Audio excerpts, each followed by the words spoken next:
1453 Ottoman തുർക്കികൾ Constantinople പിടിച്ചെടുത്തത് മൂലമാണ് യൂറോപ്യന്മാർക്ക് ഇന്ത്യയിലേക്ക് കടക്കാനായി പുതിയ കടൽമാർഗം കണ്ടുപിടിക്കേണ്ടി വന്നത്. ഇത്തരത്തിൽ കടൽമാർഗം ഇന്ത്യയിൽ കച്ചവടത്തിനെത്തിയ ആദ്യ യൂറോപ്യന്മാർ പോർച്ചുഗീസുകാരാണ്. വാസ്കോഡഗാമയാണ് ഇത്തരത്തിൽ കടൽമാർഗം ഇന്ത്യയിലെത്തിയ ആദ്യ യൂറോപ്യൻ. മാനുവൽ ഒന്നാമൻ എന്ന രാജാവാണ് ഇദ്ദേഹത്തെ ഇന്ത്യയിലേക്ക് അയച്ചത്. 1497 ലിസ്ബണിൽ നിന്ന് സെന്റ് ഗബ്രിയേൽ എന്ന കപ്പലിൽ യാത്ര തിരിച്ച വാസ്കോഡഗാമ 1498 മെയ് 20 ഇന്ത്യയിലെ കോഴിക്കോട് കാപ്പാട് എന്ന സ്ഥലത്ത് വന്നിറങ്ങി. ഇദ്ദേഹത്തിന്റെ കപ്പൽ വ്യൂഹത്തിലുണ്ടായിരുന്ന മറ്റു കപ്പലുകൾ സെന്റ് റാഫേലും ബെറിയോയുമായിരുന്നു. ശേഷം തൊട്ടടുത്ത വർഷം 1499 ഇദ്ദേഹം ലിസ്ബണിലേക്ക് തന്നെ മടങ്ങിപ്പോയി. എന്നാൽ വീണ്ടും രണ്ടാമതായി 1502 ഇന്ത്യയിലെത്തിയ ഇദ്ദേഹം മൂന്നാമതും അവസാനവുമായി ഇന്ത്യയിലെത്തിയത് 1524 പോർച്ചുഗീസ് വൈസ്രോയി ആയിട്ടായിരുന്നു.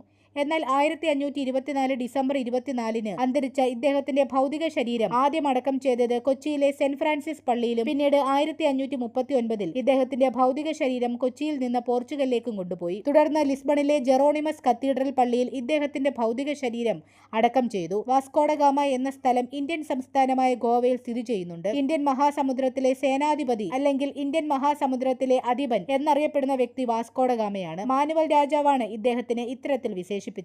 Subscribe our channel for more videos.